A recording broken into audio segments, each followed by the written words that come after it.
I assume you love. Love that too. I think he's a class by him. He's probably the reason why you're here.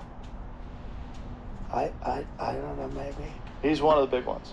He is the greatest guy. I love him. I always say, nobody's indispensable. Everybody can be replaced. Maybe you can't be. You might not be. But you know what? Truly, I don't think. They sold it for $4 billion. I said, what the hell? Who the hell is going to pay $4 billion? And they made like a great deal. I mean, it's worth a lot more than that now. Take him out, I think it's a whole different. No, he's the best. And he's also the greatest guy. He spoke at the whole thing with, I had just been shot, and he got up and he spoke so better than anybody. I mean, who would be better to introduce you? I asked of all the people, and I know the biggest people in the world, and they all would have loved to have done it. I said, Dana, would you do it? It was interesting. He was away. And he said to the people that, one of my guys called me and said, I won't be able to do it. I just left with my wife and family. I said, he said, no, yeah. He's a little surprised, even though I knew he was, and he deserved it with his family, the whole thing. And then I said, all right, and so we're looking who we're going to get. And all of a sudden she comes in, Sir Dana White just said he's going to do it, and he's coming back in tonight. He's taking it. The guy is just an incredible guy, and he's like a tough champion, but loyal. Yeah, he's got to be one of your favorite people. He's one of my favorite people. I love him to death. I've been friends with him for 23 years. I love him. So would you have, because what you're doing here is incredible. I mean, everybody tells me. All I know is today I'm going, you're on Joe Rogan's thing. People are telling me, like I said, how the hell do you know that? But it's sort of, what you've done here is amazing. Where would you be if you didn't do the UFC stuff? Would you have this show, do you think? Yeah, I would still be doing it for sure. Yeah. Would it be at the same level? I don't know. But you would have. It's hard to know. I think one of the things that works for this show, I guess, is that I'm involved in so many different things. Stand-up comedy, UFC, and all the interests that I have that lead to the podcast. Will you always want to do First of all, you love UFC. I love it, yeah. You love the fights. I mean, I watch you. You are loving it. They could pay you nothing. It'd be very... They didn't pay me anything for the first 13 shows. I did it for free because they were hemorrhaging money. And I became friends with Dana, and my position was, you're going to give me the best seat in the house. I get to sit cage side for the fights. I'll do it, and I wanted to help. I was like, I think these are the guys that we had always hoped for. In the early days of the sport, I started working for the company in 1997. I was before the UFC was purchased by Zuffa, which Dana worked for. Wow. So I was a part of the previous owners. And I only did it for a couple of years. It was just too much, and I was losing money. And it was banned from cable because of Budweiser and John McCain, and you could only get it on DirecTV. And then I came along, and I gave him the sites. You did, and he loves you for that. And he never forgot it. He loves you for that. He talks about it all the time. Just to interrupt you for one second. So they couldn't get a site because it was too dangerous, right. And everybody was against it, and they couldn't get licensed. And I gave him the first 2 or 3 sites. Yep. And they were great. And by the way, I went to the first fight. I said, I never saw anything like this. It was crazy. It was so good. Take the best fight you've ever seen. It was like that fight, right?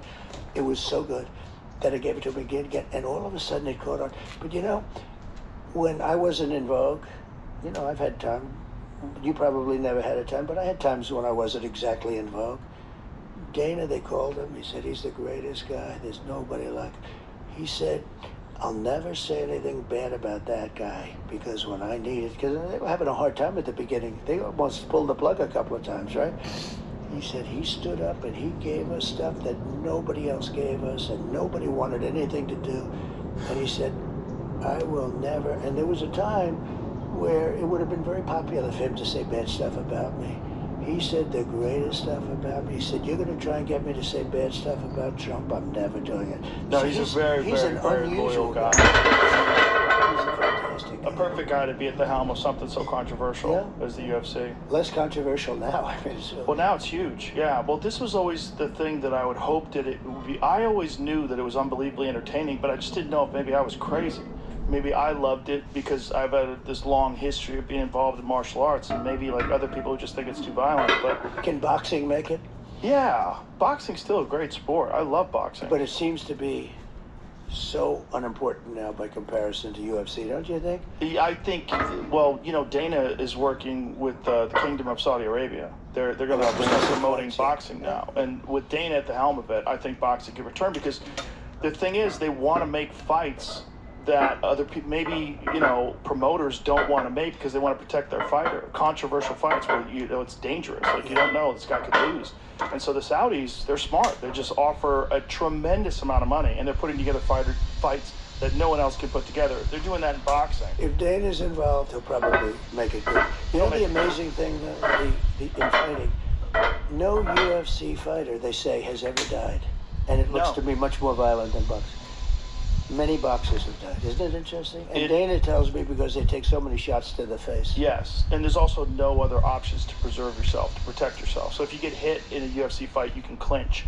You can try to take the fight to the ground. You get options. Yeah. Also, you don't get allowed to get knocked down and then get back up. When you get knocked down, you're concussed. And generally, if a guy's really hurt, they can be finished on the ground and the fight's over. If it's boxing, you have 10 seconds to get up.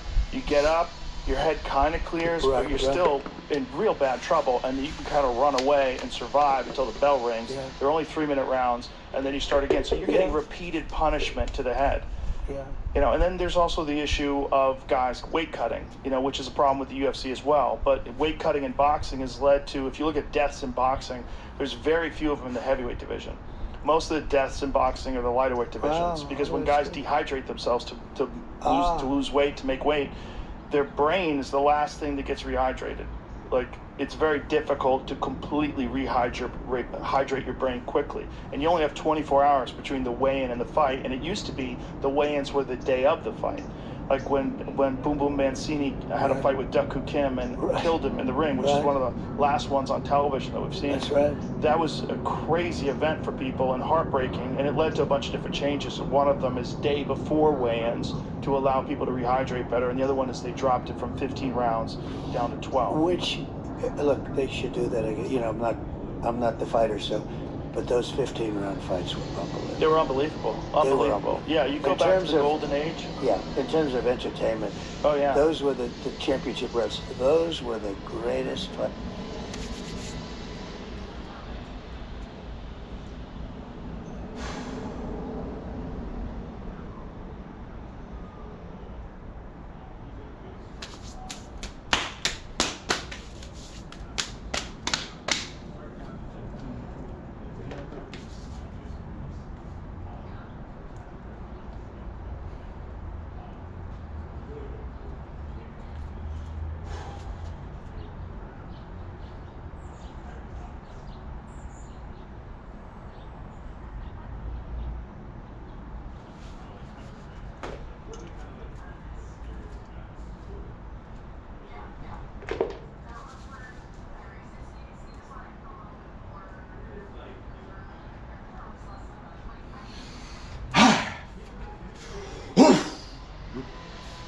Fucking Kuru Hercules.